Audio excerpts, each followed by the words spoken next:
Welcome to Stark Days, the diary of Reggie Stark. This podcast was written and performed by Ezekiel Robison. It was produced by Funky Monkey Voiceover. Visit us at funkymonkeyvo.com. Eureka Diary! I think that I have made some sort of a breakthrough, as those brain doctors would say. If I hadn't fired mine, I could confirm that with him. But anyway, here we go. Also, diary, you're going to have to forgive me because apparently it's getting your goddamn car and drive around the block 40,000 times without your muffler on day around the house here because I keep trying to get a clean recording for you, but nobody else is having it. Also, they're developing all these places around here, and so there's like back hose and front hose driving all over the place, rumbling around, so we'll give this a shot and see how it goes. Dear Diary, today is day number 8 in my diary, and it all started with a dream. Okay, so I was having a little nappy nap yesterday, and I had this dream, right, where I was swimming. I was just swimming out in the ocean, there was nothing around me. I was all by myself, and then all of a sudden there's this shark. It's just chasing me all over the place. And so I'm just swimming my little asshole off, just trying to, and I don't even swim. I don't know how to swim. But in my dream I did, and I was swimming, and all of a sudden I turned into like a little motorboat and just, was cruising along. Well, I get to this spot where there's it's like a fjord or whatever it's called, like those cliffs right at the ocean. There's a cliff and then the ocean. And then in this cliff, there's 6 caves that I have to choose from, right? And so every time I choose a cave, I go motorboating on in there. Every time I choose a cave, it's either blocked off or there's some kind of sea monster, right? There was the Kraken in one, that thing that looks like a big squid or whatever, and it's got a big mouth. I don't know what a Kraken is. It was one of those big monsters that I've seen in a book, and then in another one, there's all of these deadly mermaids jumping around. Anyway, no matter which one I picked, there was something that was going to kill me, and I'm still getting chased by this damn shark. And so I woke up in horror, right? And I'm just sweating through my t-shirt. And I realized that I feel like no matter what choice that I make, it's going to be wrong. And that rather than stress over those choices, just make a choice and go and live with the consequences. So I decided that I was going to stop living my life in negativity. I sound like one of those people that stands up on those stages with those teeny microphones that come close to their mouth, and are motivating people to live a better life when all they need to do is go out and get some sun. So I decided I was going to turn over a new leaf. I was going to make new choices, and it was going to start today, which is the yesterday from the day that I took the nap. I needed the rest of that evening to process. So I was going to start by forgiving folks. I was going to forgive the people at the Walmart. I was going to forgive the girl at the McDonald's. But most importantly, I was going to forgive Loretta, and I was going to forgive myself. Right? So I also thought I was going to start to meditate. Now, every time I lay down to listen to my little guided meditation off of the YouTubes, we have these birds around here, diary, that they're black and they have these yellow tip wings. And let me tell you, they're not songbirds. And they're also assholes. Every time I lay down to listen to my little recordings, they would come up to that window and they tap on it, on the bedroom window. And they make these god-awful noise. And they go "Mah!"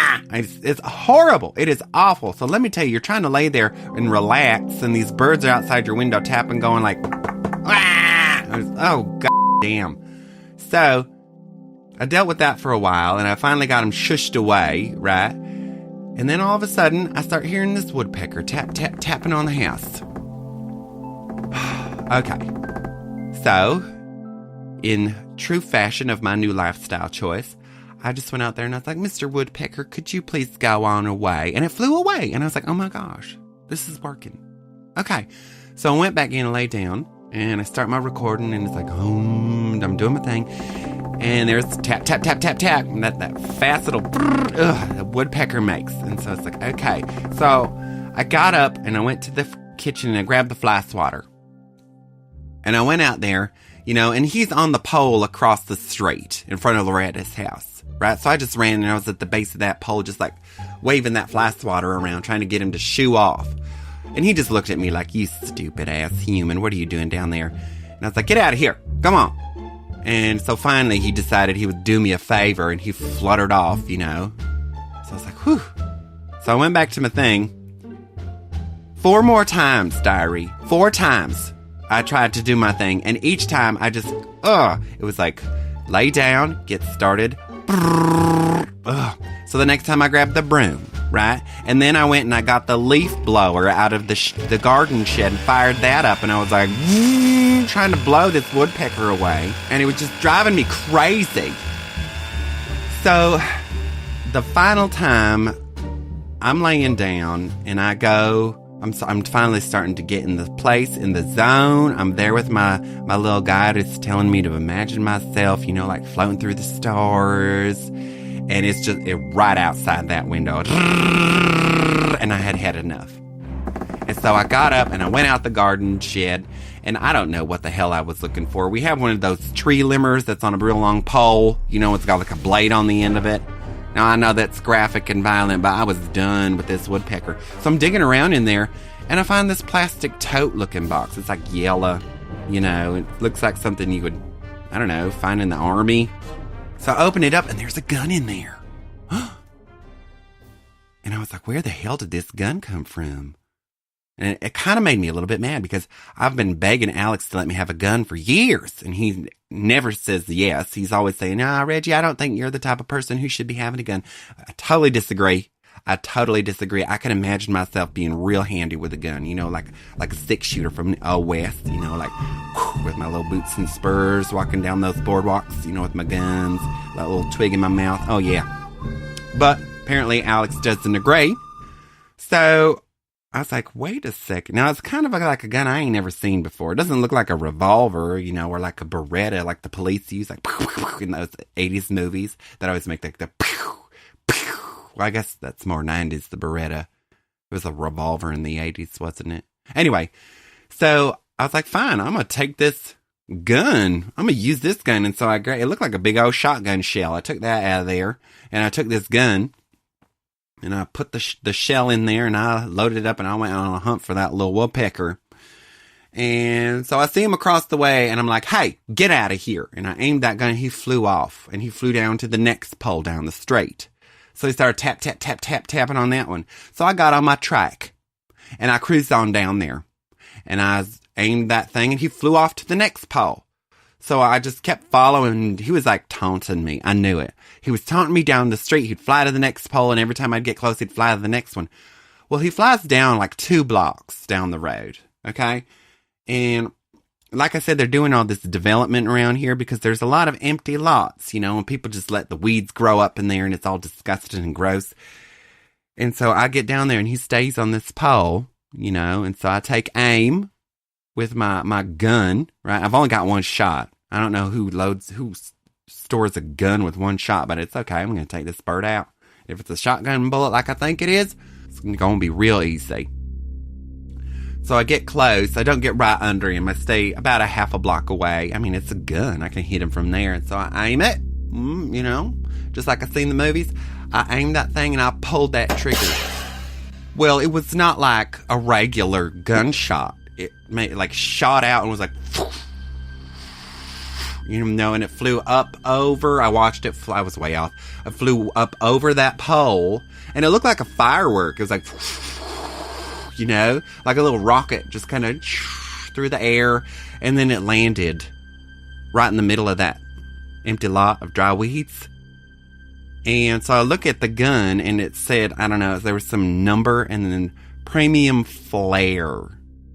I don't know what that is. And so I was looking at it, and all of a sudden, there's smoke coming out of this field. And I was like, oh Lord, what did I do? And then I start to see the flames coming from the field. Now, nobody was driving by. I don't think anybody saw me. But I didn't have nothing to put out no fire. And frankly, I think I was doing that lot a little bit of a favor. So I just hopped on my truck and I rode on back home and I went inside and didn't say anything to anybody.